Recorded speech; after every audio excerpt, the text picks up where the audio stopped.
இன்றே டவுன்லோட் செய்து உங்கள் ஃபேவரட் ஷோக்களை என்ஜாய் பண்ணுங்க. உண்மையை சொல்லுங்க, நீங்க இங்க என்ன பண்ணிட்டு இருக்கீங்க? அதான் வீட்ல காரியம் இருக்குல்ல, அதுக்கு கூப்பிட்டாங்க. அப்படி கூப்பிட்டுருந்தாங்கன்னா உங்க வீட்ல இருந்து எங்க நடக்குதோ அங்கதானே நீங்க போயிருக்கணும். இப்படி எல்லாரும் கிளம்புனதுக்கு அப்புறம் இந்த வீட்ல இருந்து எதுக்காக நீங்க தனியா வரீங்க?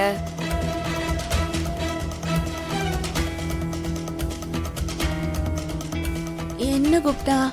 இந்த பொண்ணு நடக்கிற கொஸ்டின் பேங்க் மாதிரி இவ்ளோ கொஸ்டின்ஸ் கேக்குறா. நான் அந்த பொண்ணுக்கு தெரிய மாட்டேன்ல, தெரியறது நீ, பிரச்சனைய சமாளிக்க வேண்டியதும் நீ. அதனால உன் பிரச்சனைய நீ தான் பாத்துக்கணும். நேத்து ஈவினிங் என்னமோ வீட்டுக்குள்ளேயே வர மாட்டேன்னு சொன்னீங்க, ஆனா இப்போ டைரக்டா மாடியில இருந்து கீழே வரீங்க. உண்மையை சொல்லுங்க. அவங்க ஒண்ணு மறந்துட்டு போயிட்டாங்க. வீட்டுக்கு போயிட்டு என்ன பார்க்க சொன்னாங்க, பார்க்கலான்னு வந்தேன். இதுக்குள்ள நீங்க வந்துட்டீங்க.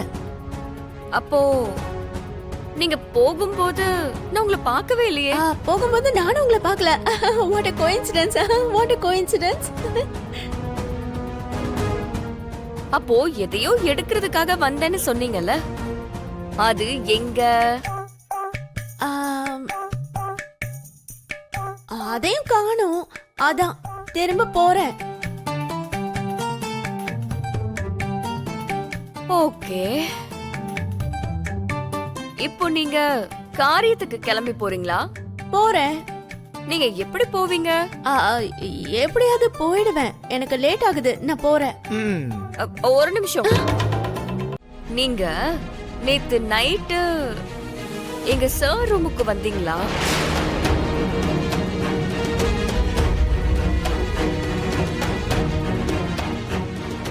ஹாய். ஹாய்.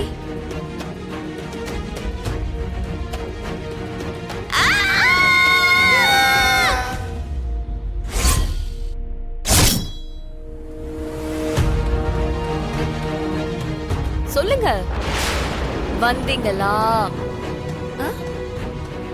என்னங்க பேசுறீங்க? நான் எப்படி உங்க சார் ரூம்குள்ள வருவேன்? அதுவும் ராத்திரியில? ஏன் எங்களுக்கு வீடு இல்லையா, ரூம் இல்லையா? நீங்க என்ன பாத்துக்கிட்டே நிக்கிறீங்க குப்தா? சொல்லுங்க.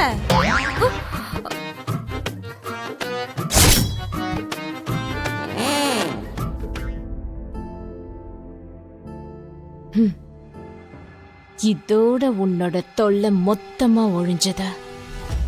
இத்தனை வருஷ பகை, அவன் மேல எனக்கு இருக்க காதல், ரெண்டுமே ஜெயிக்க போத.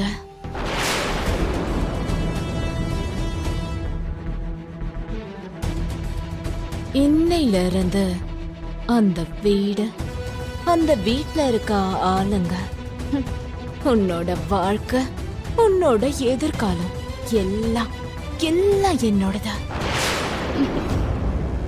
உன்னோட அந்த இருட்டான வாழ்க்கையில நான் விளக்கேத்துவேன். அந்த ஒளியில நானும் அமரேந்திராவும் ஹாப்பியா வாழ்வோம்.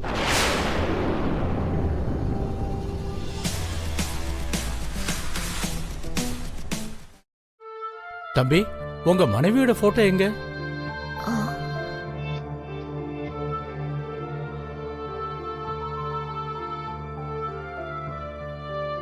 நீலா, போய் கார்ல பாத்துட்டு வா. சரிங்கம்மா. அம்மா, நானும் போய் பாத்துட்டு வரேன். போ.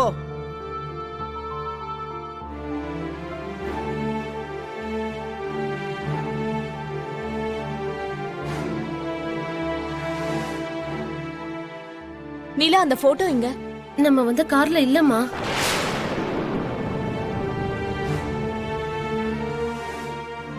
இன்னொரு கார்ல கூட இல்லம்மா.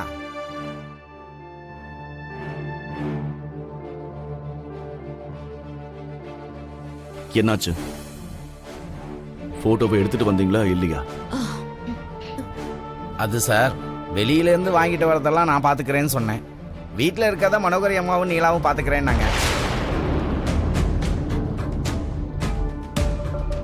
நீலா, போட்டோவை எங்க வச்ச?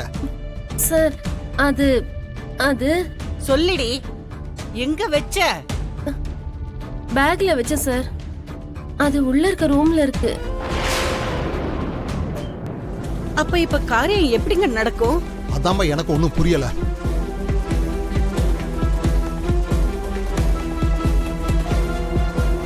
அதனாலதான் இந்த மாதிரி முக்கியமான விஷயத்துக்கெல்லாம் வேற யாரையும் நம்பாம நீயே பக்கத்துல இருந்து பாருன்னு சொன்ன.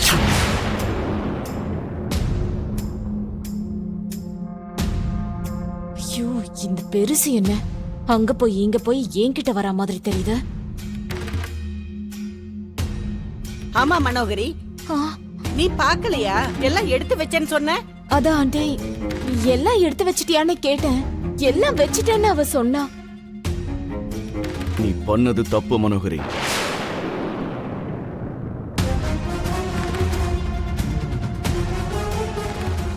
எல்லா விஷயத்தையும் நானே கூட இருந்து பாத்துக்கிறேன்னு சொன்னது நீதான். அதோட எந்த பிரச்சனையும் வராதுன்னு சொன்னதும் நீதான். உன்னால பண்ண முடியலனா அப்புறம் எதுக்கு அந்த பொறுப்பை நீ ஏத்துக்கிட்ட? அப்போ பக்கத்துல இருந்து நீ எந்த விஷயத்தையும் பார்க்கலன்னு தான் நினைக்கிறேன். ஐயோ குப்தா, அவர் என்ன மனோவை இப்படி திட்டுறாரு? அப்படி என்ன மறந்துட்டா? என்ன அமர் இப்படி பேசுறீங்க? நான் எதுவும் செய்யலையா? எல்லாம் கிட்ட இருந்து நான் தானே பாத்துக்கிட்டேன். ஆ, அப்போ 6 போட்டோ எங்க? எல்லாரும் என்னோட போட்டோக்காக வருத்தப்படுறாங்க. அப்படிலாம் சொல்ல முடியாது மகளே. ப்ளீஸ் குப்தா, ஏதாவது பண்ணுங்களேன். பாவுங்க, எல்லாரும் மனோவை திட்டுறாங்க. அவ ரொம்ப சென்சிட்டிவ், வருத்தப்படுவாங்க.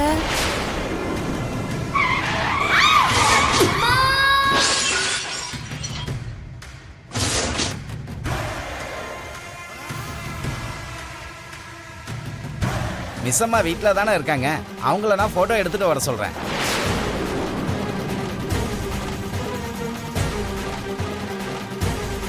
சீக்கிரமா வர சொல்லு. சரிங்க சார்.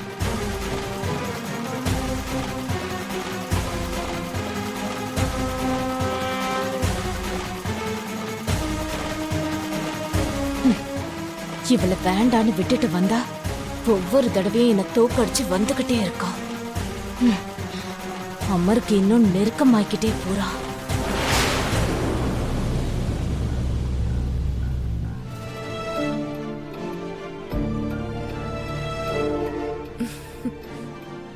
எவ்வளோ பெரிய வீடு.